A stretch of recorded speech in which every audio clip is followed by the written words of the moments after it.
This is not the surveillance tape of the truck. This is... Let me ask a question. Yeah, thank you.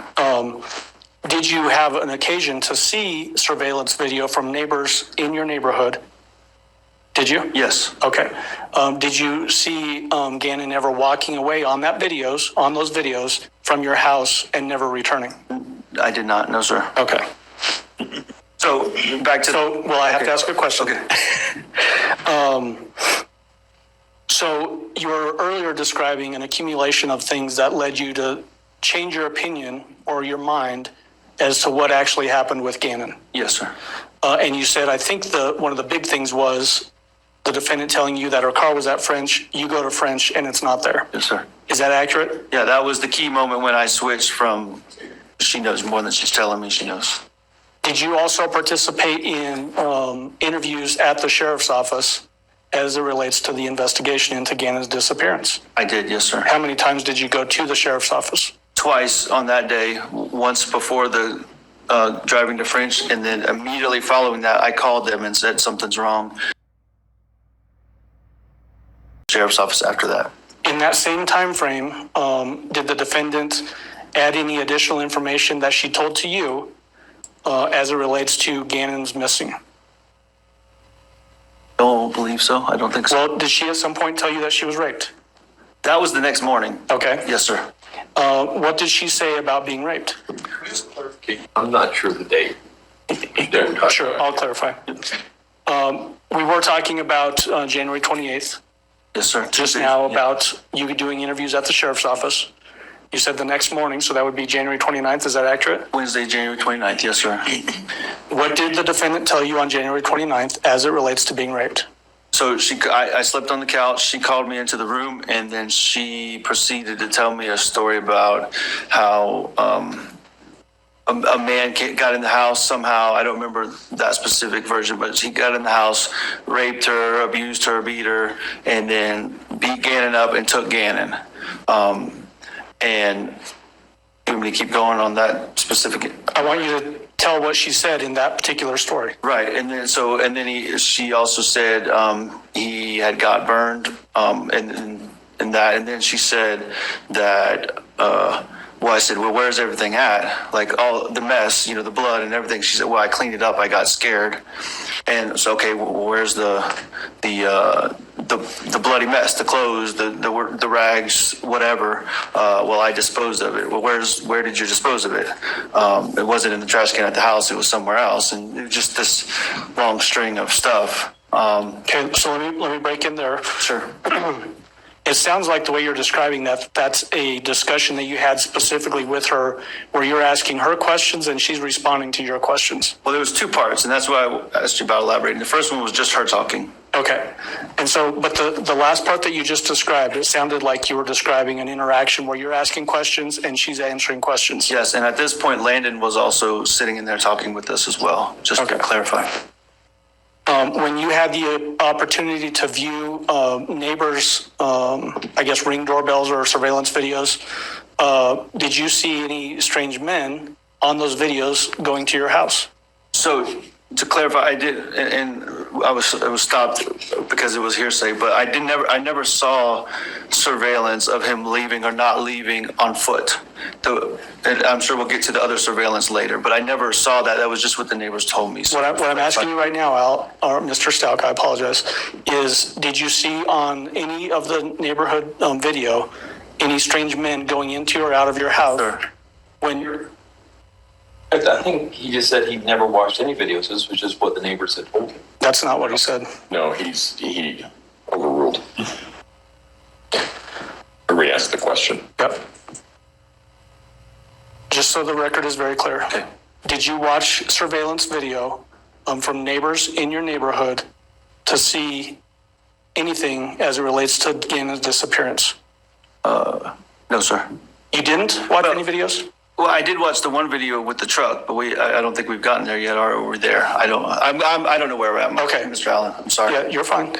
What I'm asking is very specifically, did you watch some neighborhood video from neighborhood surveillance video about the time that Gannon went missing?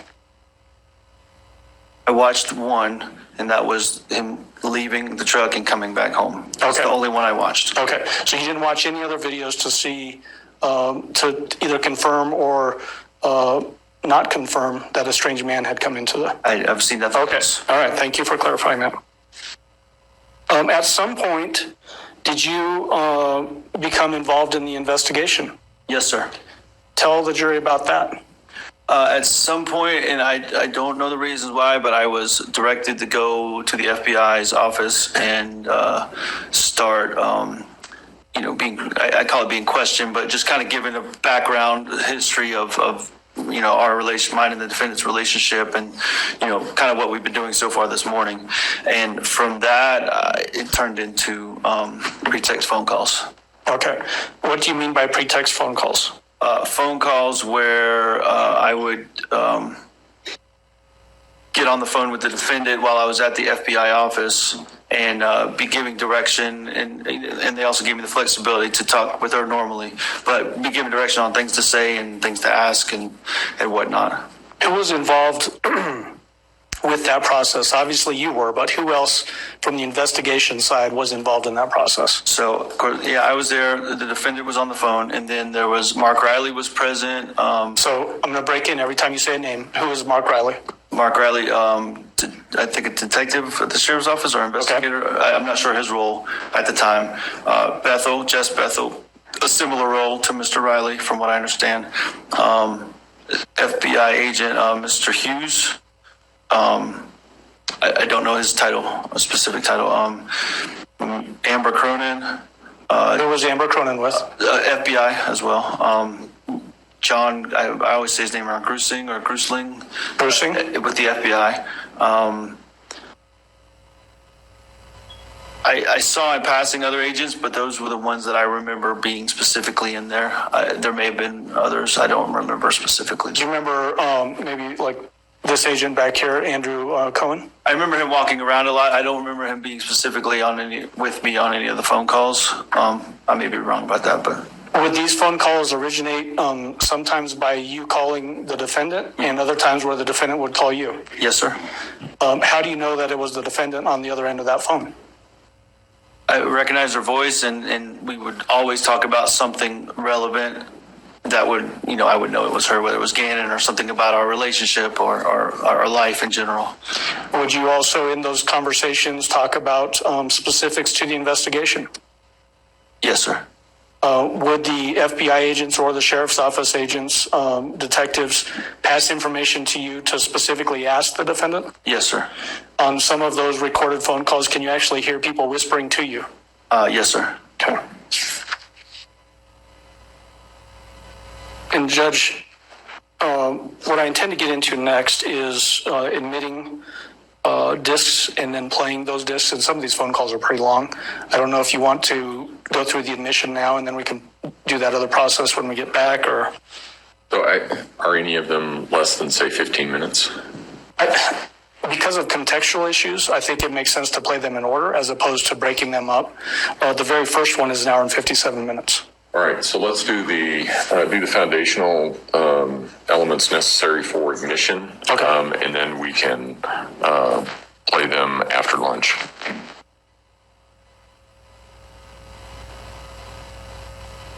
And probably just admit all of them at the same time. Yep. And then go from there.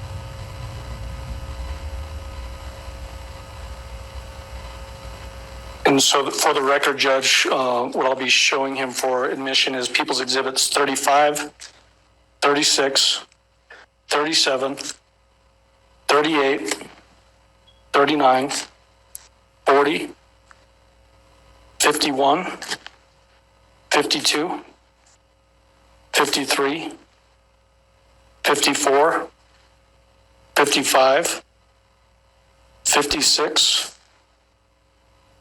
57, 58, and 59. Okay, May I approach the witness, Your Honor? you may go ahead. Can I just stay up here with this? Yeah, that's fine. People's Exhibit 35, obviously a disc again. Do you recognize it? To the front of it. Yes, my initials and the date. Have you had a chance to listen to this recording that's on this disc? Yes. Is it a fair and accurate representation of that phone call? Yes, sir.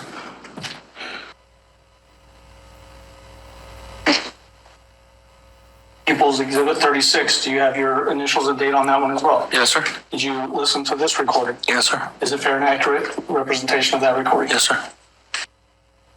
People's 37, are your initials and date on this? Yes, sir. Have you had a chance to listen to this item? Yes. Is it a fair and accurate representation of that recording? Yes. People's 38, do you have your initials and date? Yes, sir. Have you listened to the contents of this disc? Yes, sir. Is it a fair and accurate representation? Yes, sir. 39, do you have your initials and date? Yes. Have you had a chance to listen to the contents of this disc? Yes, sir. Is it fair and accurate? Yes, sir. 40, are your initials and date on this? Yes. Have you listened to the contents of this disc? Yes, sir. Is it fair and accurate? Yes. 51, are your initials and date on this disc? Yes. Have you listened to the contents? Yes, sir. Is it fair and accurate? Yes. 52, are your initials and date on this disc? Yes. Have you listened to the contents? Yes, sir. Is it fair and accurate? Yes, sir. 53, are your initials and date on this disc? Yes, sir. Have you listened to the contents? Yes, sir. Fair and accurate? Yes. 54, date and initials on this disc? Yes. Have you listened to the contents of this disc? Yes, sir. Is it fair and accurate? Yes. 55, are your initials on this disc? Yes. Have you listened to the contents? Yes. Fair and accurate? Yes. 56, are your initials on this disc? Yes. You listen to the contents? Mm-hmm. Yes. Fair and accurate? Yes, sir. 57, are your initials and date on this disc? Yes. Did you listen to the contents? Yes, sir. Fair and accurate? Yes, sir. Tedious, isn't it? Yeah, sure.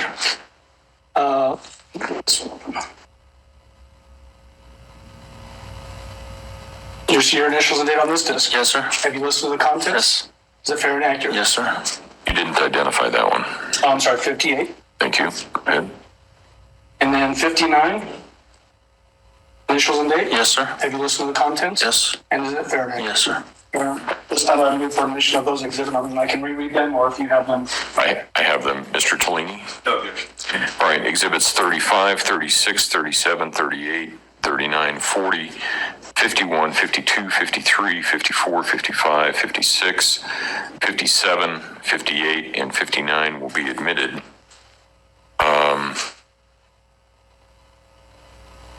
Council approach, please.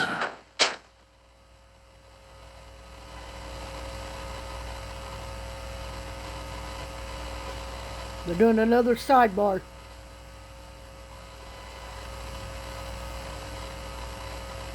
All that was just submitted into evidence will be listened to after lunch.